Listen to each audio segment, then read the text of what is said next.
Kigali, c'est à Kinshasa, c'est à Kigali et à Kinshasa et à la fois.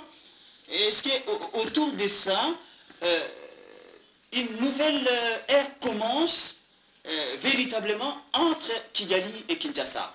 Le premier cercle du profit ne se situe ni à Kinshasa ni à Kigali. Vous n'en avez malheureusement pas parlé dans la question. Le premier cercle du profit, c'est au Nord Kivu. Ce sont ces femmes et ces hommes qui partagent ce pays avec nous et qui ont vécu pendant ces 15 années. Parce que l'impulsion est partie de Kinshasa. Je vais y Kinshasa. revenir. Mais nous dirigeons ce pays. Et donc nous nous occupons des intérêts de toutes les composantes de ce pays. Et donc là, nous avons géré un intérêt des populations du Nord Kivu.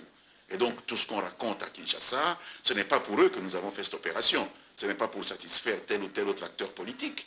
Nous l'avons fait pour mettre fin à une situation d'insécurité qui compromettait la vie normale de nos concitoyens.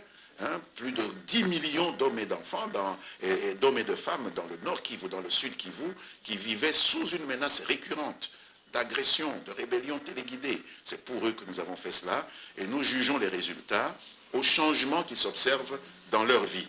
Le commerce qui a repris avec une chute vertigineuse des produits, des denrées de première nécessité. C'est un motif de satisfaction pour le gouvernement. Les barrières qui ont été levées, libre circulation des personnes et des biens, retour des personnes déplacées dans leur village, soutien à la relance de l'agriculture, fin des exactions sous forme de massacres de villages brûlés. C'est ça le premier résultat palpable. Pour le reste, nous avons au niveau de la région des Grands Lacs une grande opportunité qui nous est donnée pour relancer des relations normales entre États. Pas ces relations biaisées où des gens viennent faire la cueillette sans contrepartie chez nous et inventent plusieurs prétextes pour justifier cela. Maintenant, on va avoir des relations tout à fait normales. Des ambassadeurs vont être échangés, mais bien plus. L'opération Umoja Wetu en lui-même. Lorsqu'on a été à Goma et qu'on a vu ces jeunes gens en toute camaraderie défiler côte à côte, qu'on les a vus répondre au même commandement du colonel Chibangu. C'est un Congolais qui commandait l'ensemble de ces troupes-là. On s'est rendu compte, et j'ai entendu des diplomates dire, l'Afrique est prête maintenant à avoir une armée unifiée comme l'OTAN. Peut-être que le Congo et le Rwanda viennent d'ouvrir la voie à une nouvelle ère de coopération militaire entre les pays africains, à laquelle personne jusqu'à présent n'a pensé.